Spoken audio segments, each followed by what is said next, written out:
அனைவருக்கும் வணக்கம். இன்றைக்கு இந்த பதிவில் ஜெயகாந்தன் அவர்களின் புது செருப்பு கடிக்கும் என்ற சிறுகதையை பற்றி பார்க்க போகிறோம். அவள் முகத்தில் அரைகிற மாதிரி கதவை தன் முதுகுக்கு பின்னால் அரைந்து மூடிவிட்டு வெளியில் வந்து நின்றான் நந்தகோபால்.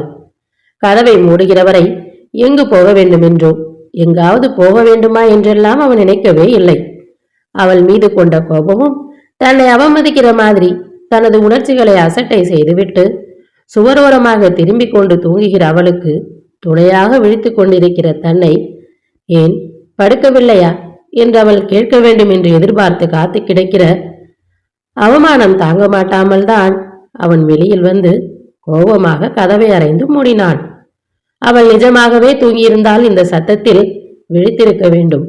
இந்த சத்தத்தில் பக்கத்து போஷக்காரர்கள் யாரேனும் விழித்து கொண்டு விட்டார்களோ என்று தனது செய்கைக்காக அவன் அவமானத்தோடு அச்சம் கொண்டு இருளடைந்த அந்த முற்றத்தில் மூடியிருக்கும் எதிர்போஷன் கதவுகளை பார்த்தான்.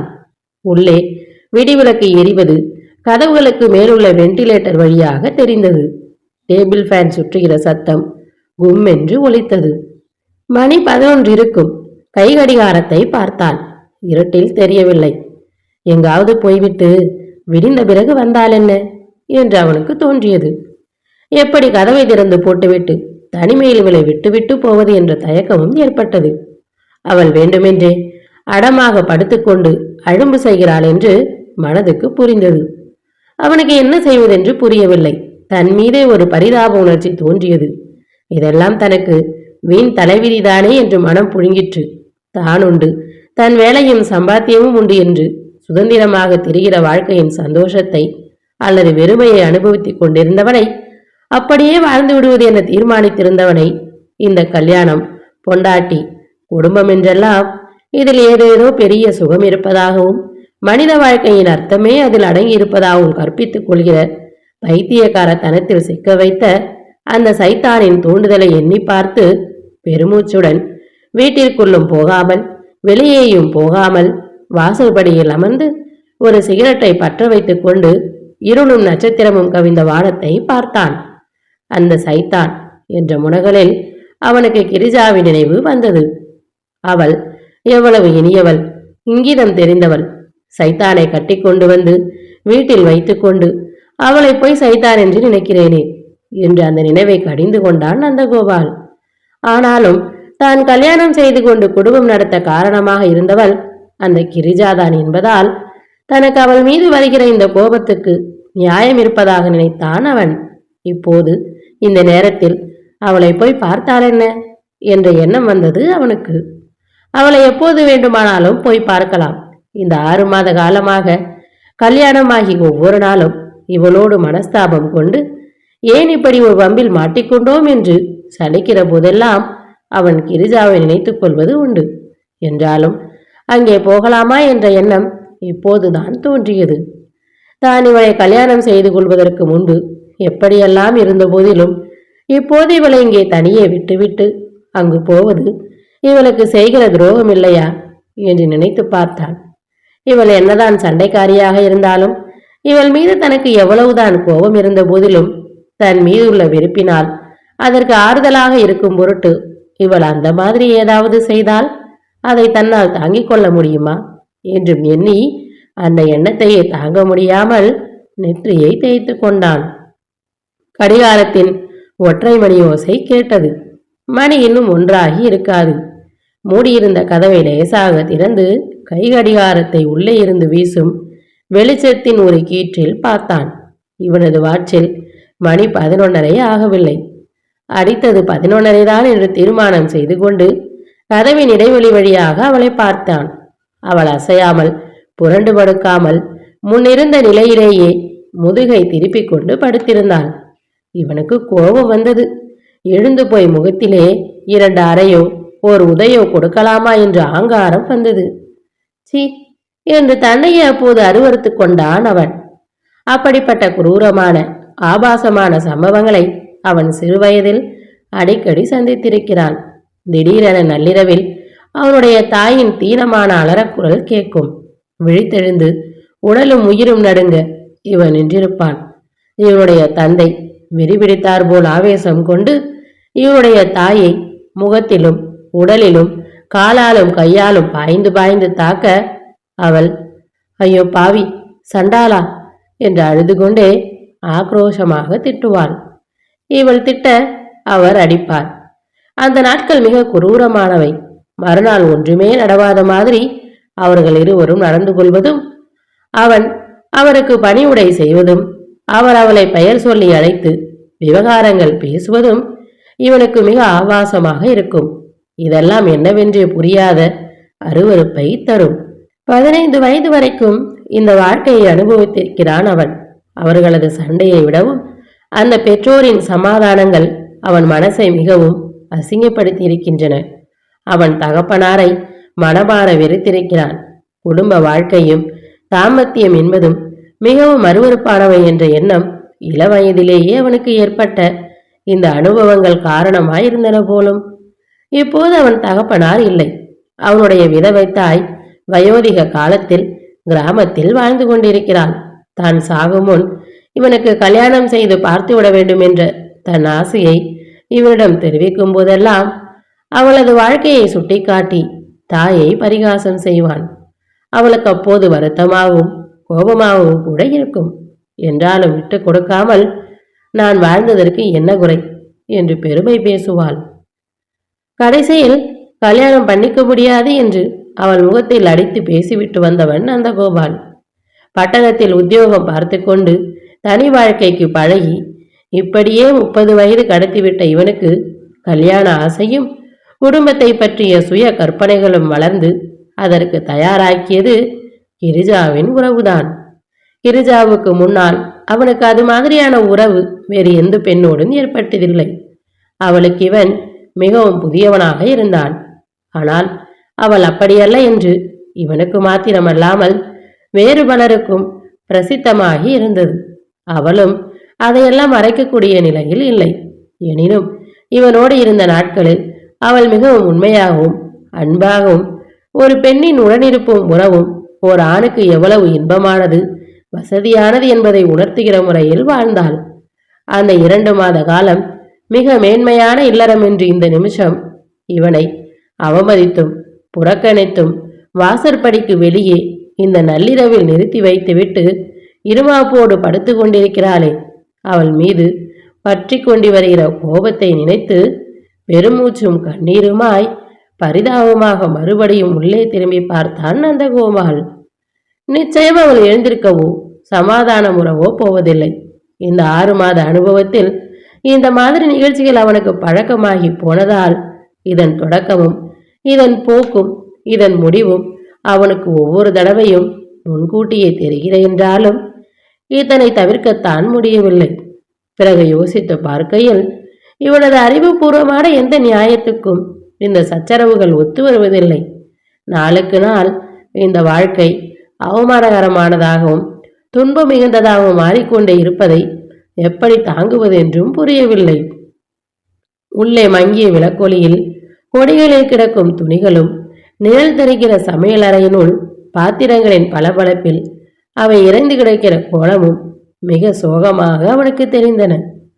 ஒரே அறையும் அதை தொடர்ந்து கதவில்லாத ஒரு சுவரால் பெறுகிற சிறு சமையற்கட்டும் அதனுள்ளேயே அடங்கிய தொட்டி முற்றமாகிய பாத்ரூம் உள்ள அந்த போர்ஷனுக்கு 45 ரூபாய் வாடகை.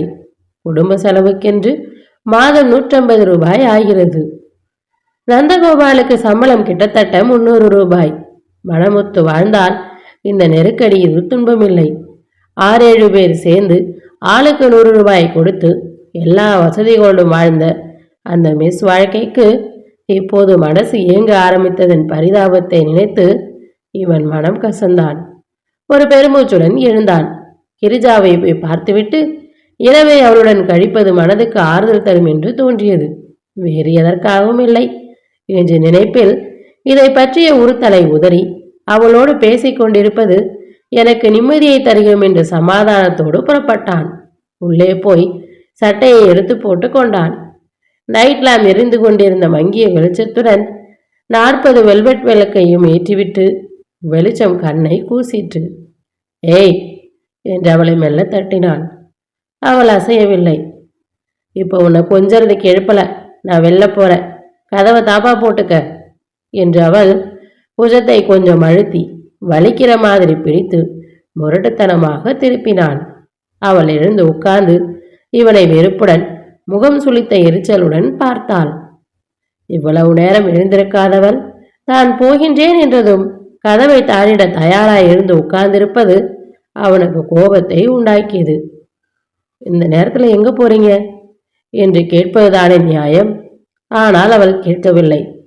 போறதானால் தொலைய வேண்டியதானே, நான் நிம்மதியாக படுத்துக்கொள்வேன் என்கிற மாதிரி அவள் அவன் சட்டையை மாட்டிக்கொண்டு நிற்பதை பொருட்படுத்தாமல் எழுந்து எரிச்சலுடன் கட்டிலில் உட்கார்ந்திருந்தாள். அவன் கட்டிலுக்கு அடியில் குனிந்து செருப்பை தேடினான். கட்டிலின் விளிம்பில் தொங்கிக் கொண்டிருக்கிற அவளது சேலையின் நிழலோ காலின் நிழலோ மறைத்தது. தான் கட்டிலுக்கு அடியில் குனிந்து செருப்பை தேடும்போது அவள் இப்படி மறைத்து கொண்டு தான் மறைக்கிற விஷயம் அவளுக்கு தெரியாது என்றும் அவனுக்கு தெரிந்தது கட்டிலின் மேல் உட்கார்ந்து கொண்டிருக்கிற காரியம் ஒரு அவமரியாதை என்று அவனுக்கு தோன்றியது. அந்த கோபத்துடன் அவன் செருப்பை தேடி எடுத்துக்கொண்டு நிமிரும்போது கட்டிலின் விளிம்பில் தலையை இடித்து கொண்டான். கண்ணில் தண்ணீர் வருகிற மாதிரி வலித்தது. அவள் கொஞ்சம் கூட பதட்டம் காட்டாமல் இருந்தாள். இதே மாதிரி ஒரு சந்தர்ப்பத்தில் அவளுக்கு இப்படி தலையில் ஒரு இடியோ விரலின் ஒரு காயமோ ஏற்பட்டால் தன்னால் பதற்றப்படாமல் இருக்க முடியாதே என்று எண்ணிய நினைப்பில் அவன் தன் கண்ணிரக்கத்தோடு முகம் திருப்பி காலில் செருப்பை மாட்டிக்கொண்டு புறப்பட்டான்.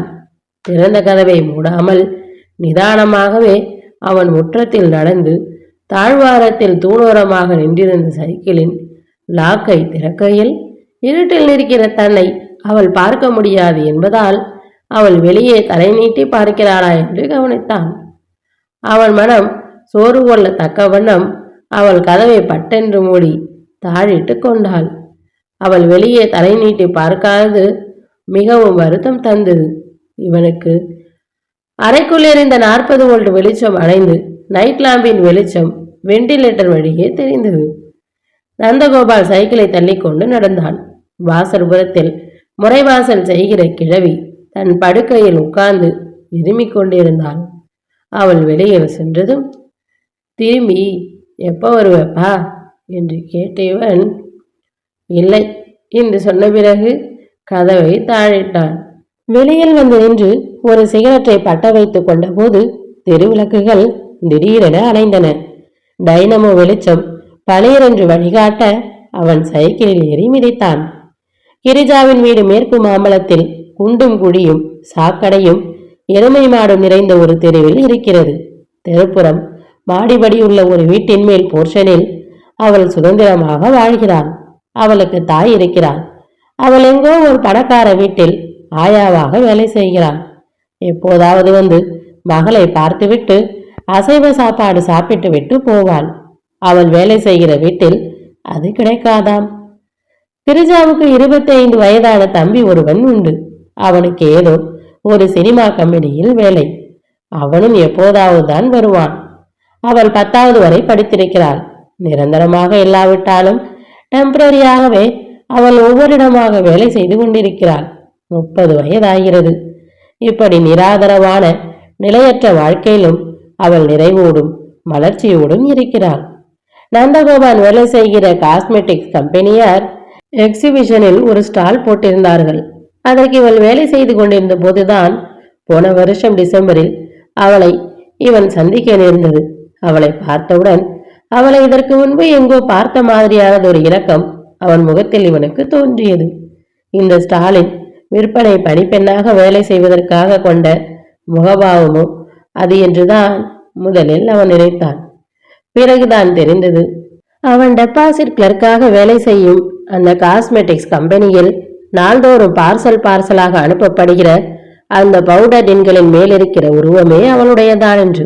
2 மாத காலம் மாலை நேரத்தில் மட்டும் பார்ட் டைமாக இவனும் எக்ஸிபிஷனில் வேலை செய்த காலத்தில் அவளுடன் ஏற்பட்ட நட்பின் போது அவளை பற்றி அவன் சிந்தித்து தெரிந்து கொண்டான்.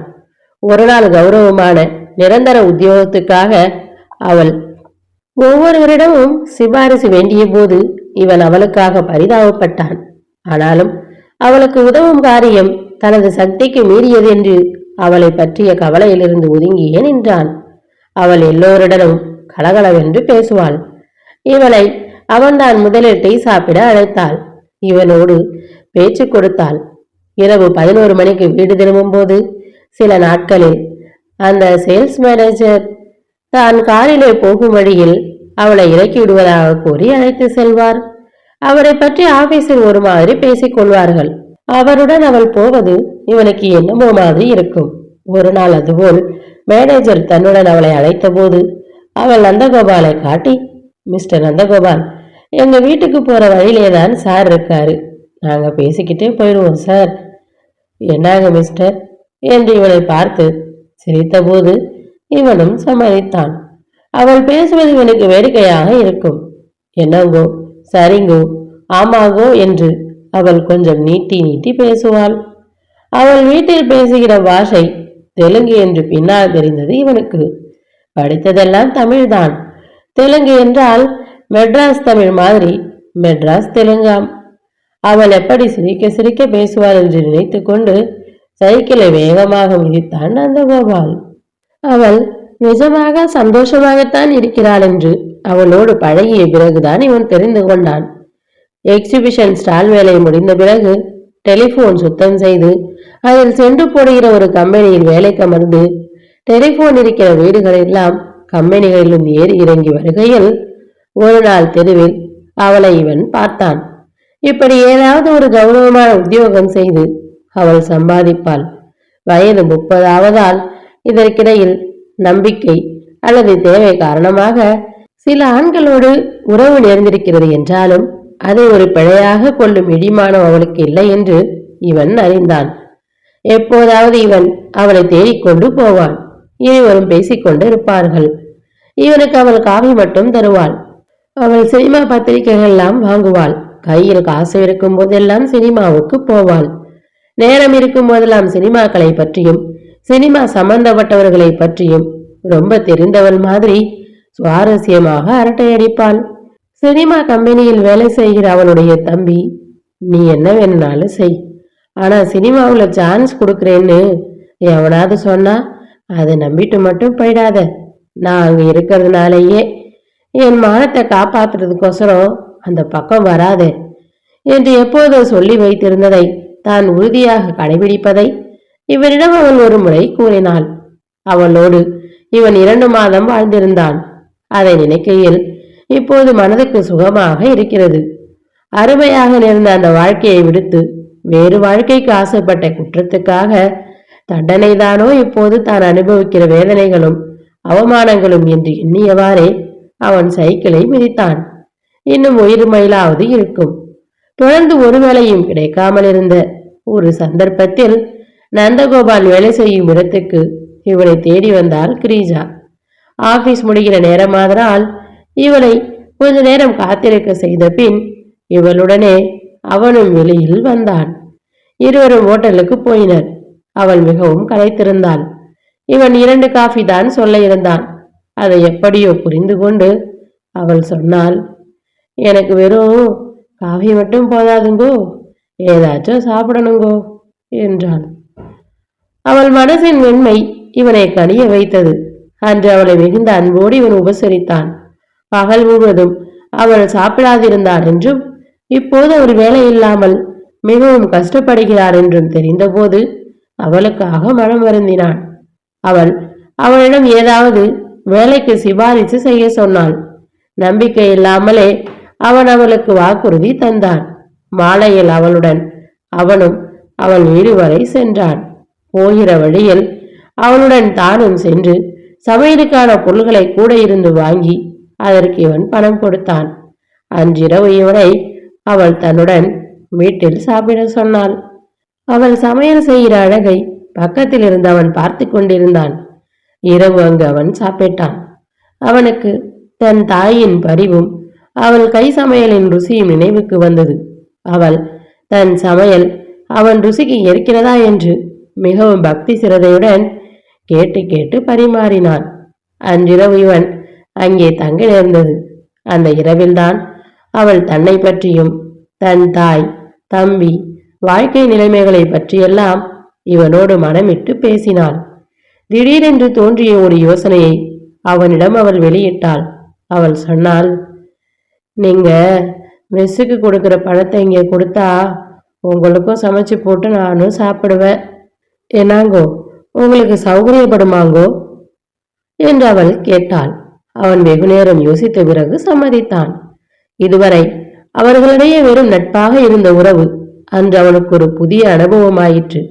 அது வாழ்க்கையிலேயே அவனுக்கு புதிது. அதே மாதிரி ஒரு புதிய மனிதனை சந்திப்பது அவளுக்கும் முதலும் புதிதுமான அனுபவம்.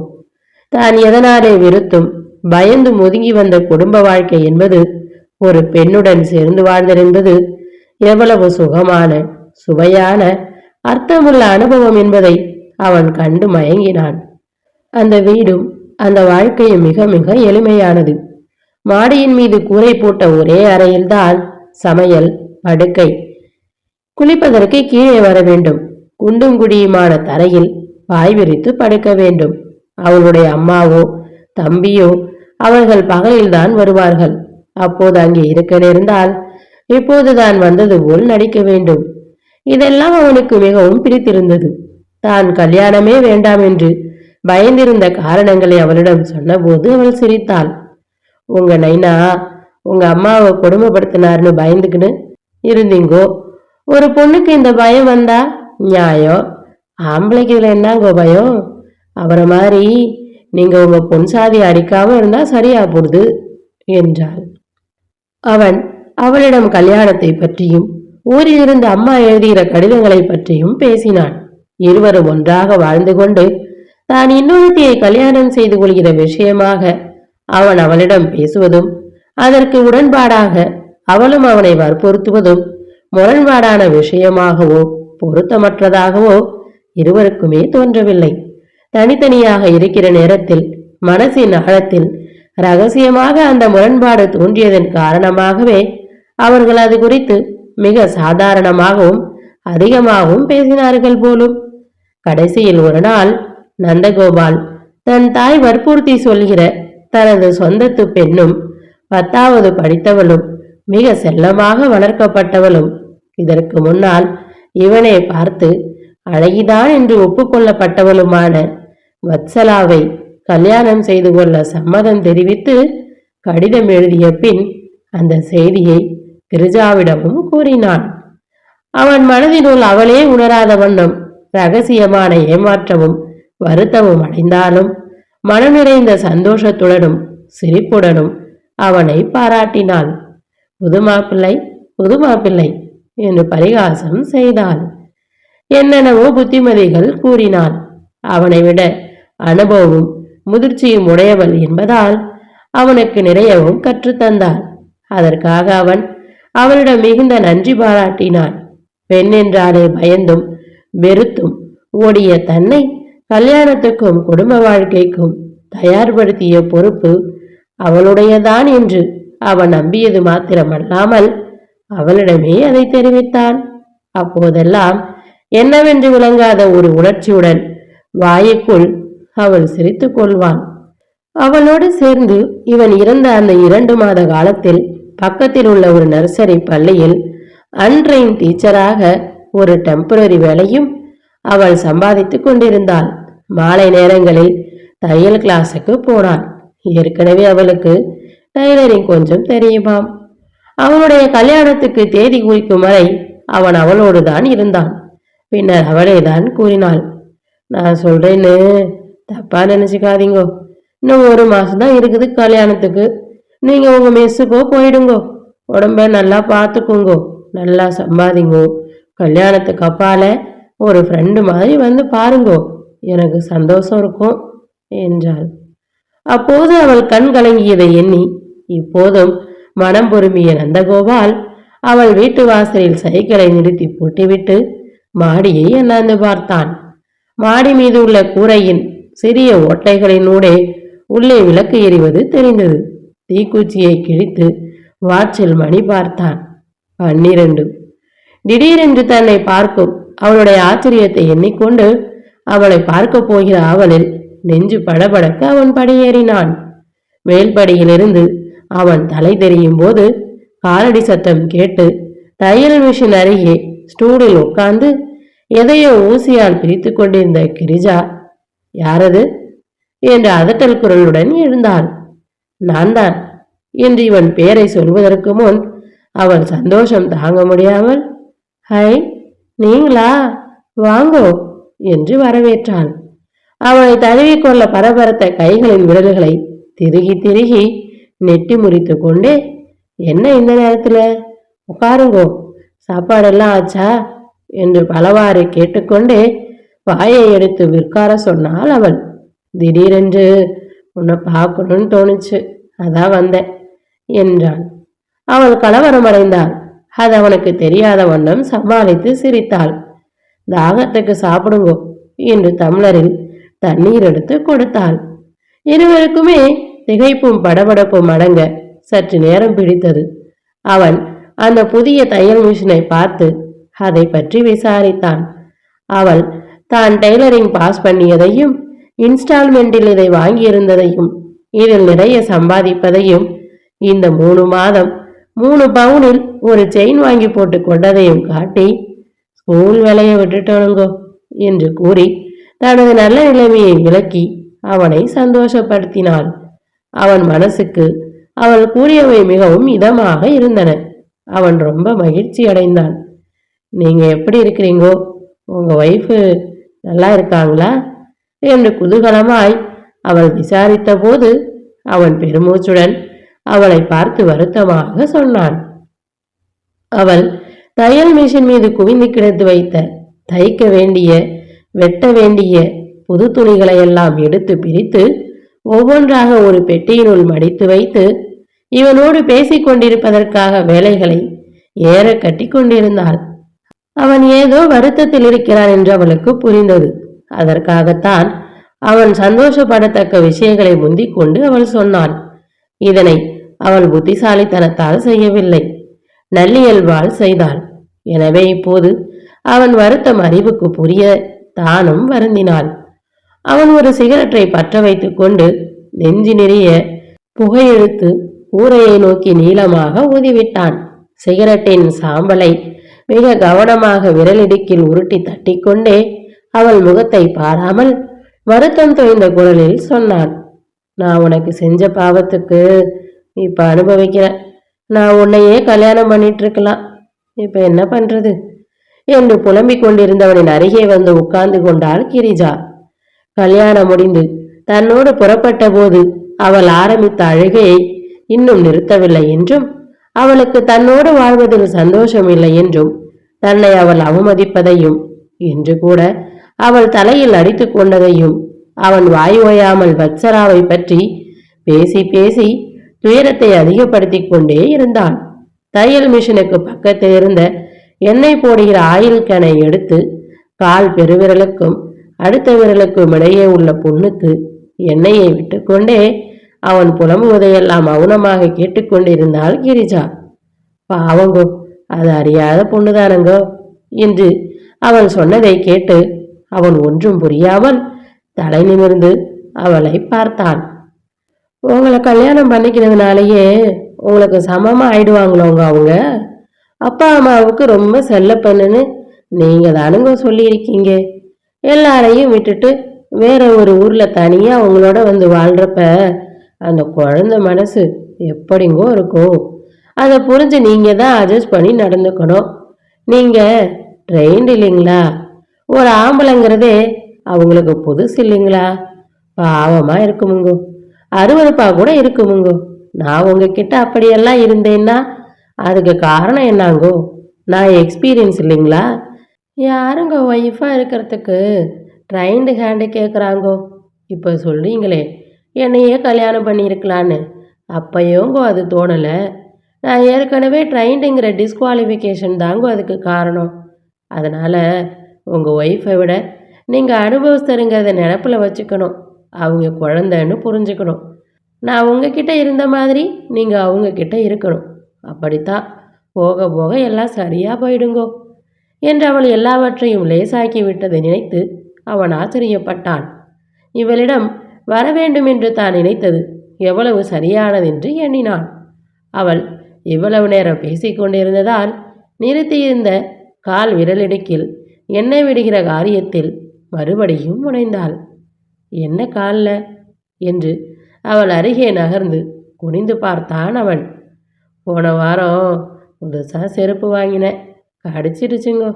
மிஷின் தைக்கிறதுல விரல் அசைகிறதுனால சீக்கிரம் ஆற மாட்டேங்குது என்று சொல்லிக்கொண்டே இருந்தாள்.